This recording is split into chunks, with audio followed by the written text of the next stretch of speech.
Finally 7 months की celebration के बाद अंबानी के बेटे की शादी हो ही गई और इस वक्त सोशल मीडिया भरा पड़ा है उससे।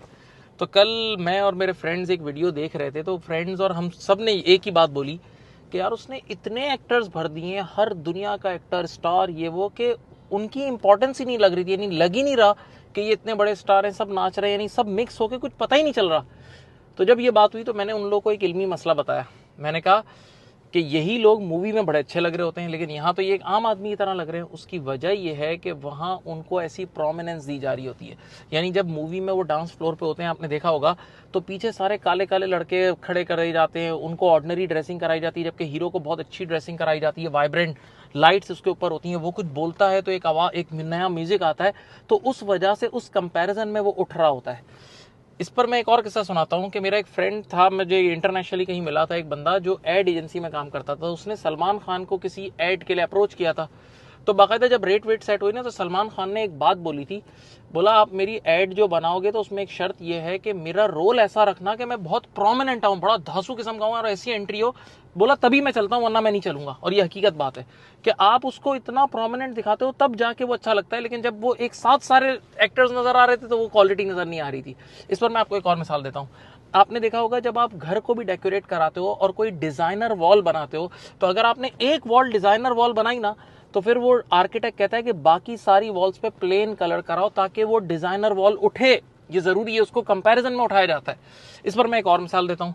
अक्सर आप लोग कभी बड़े नेम ब्रांड का बेल्ट पहनते हो, जैसे आपने एलवी या गुची का बेल्ट पहना, तो डिजाइनर्स ये कहते हैं कि जब आपने गुची का बेल्ट पहना है ना भाई, तो ऊपर और नीचे प्लेन शर्ट और प्लेन पैंट पहनो ताकि वो बेल्ट उठे। अगर आपने शर्ट भी फंकी सा पहना हुआ है, पैंट भी फंकी सी पहनी हुई है, तो अब गुची के बेल्ट की वो इंपॉर्टेंस नहीं होगी, तो उसको उठाने के लिए तरीका है। इसको एक और मिसाल से समझें कि इंसान रिलेटिव चलता है, ये इंसानों का उसूल है, इंसानों की परफॉर्मेंस रिलेटिव चेक होती है। इंसान खुद भी खुशी और गम उसके रिलेटिव के साथ होता है। यानी कहते हैं कि अपने 80 मार्क्स तब पसंद आते हैं जब दोस्तों के 70 या 60 आए हो, तब अपने 80 अच्छे लगते हैं। लेकिन अगर सबके 80 आ रहे हैं तो फिर आपकी क्या इंपॉर्टेंस है, सोचे ना। अब सवाल ये कि इसमें लेसन क्या है। तो इसमें एक लेसन है कि कितने लोग ऐसे होते हैं जो अपनी जॉब में बड़ा अच्छा चल रहे होते हैं, फिट फाट चल रहे होते हैं, लेकिन अचानक से उनका दिमाग घूमता है और वो जॉब चेंज करते हैं। वो कहते हैं नहीं यार, अब मैं मल्टीनेशनल में बड़ी कंपनी में जाके काम करूंगा। करो, अच्छी बात है, लेकिन कभी कभार ऐसा होता है कि जिस कंपनी में आप पहले थे वहां आपके कंपैरिजन में लोग इतने वीक थे और आप बड़े स्ट्रांग थे, तभी आप हाईलाइटेड और बड़ा फीडबैक आपको मिलता था। लेकिन जब आप एक ऐसी कंपनी में चले जाओगे जहां सारे एक से बढ़कर एक तुर्रम खान होंगे, तो शायद आपको वो फीडबैक नहीं मिलेगा और आपका मोरल डाउन हो जाएगा। अच्छा, इस पर मैं आपको एक और मिसाल देता हूँ। हम मेरी अपनी लाइफ में मैंने एक टीचर को ऐसा देखा था कि वो एक इंस्टीट्यूट में पढ़ाता था और उसके कंपैरिजन में सारे टीचर्स वीक थे, तो बच्चे उसके पीछे दीवाने थे और वो ऐसा उसका सेल्फ इमेज था और ऐसा स्टाइल से होकर टीचर टीचिंग करने जाता था। लेकिन पता नहीं उसका क्या दिमाग घुमा, उसने कहा मैं कहीं और अब टीचिंग करूंगा और एक और बड़ी जगह पे जाकर उसने पढ़ाना शुरू कर दिया। अब आगे पीछे सारे सुपरस्टार टीचर, तो उसका वो क्रेज ही गिर गया। नहीं, वो बोलता था यार क्लास में मुझे अब दिल ही नहीं चाहता मैं क्लास में जाऊं।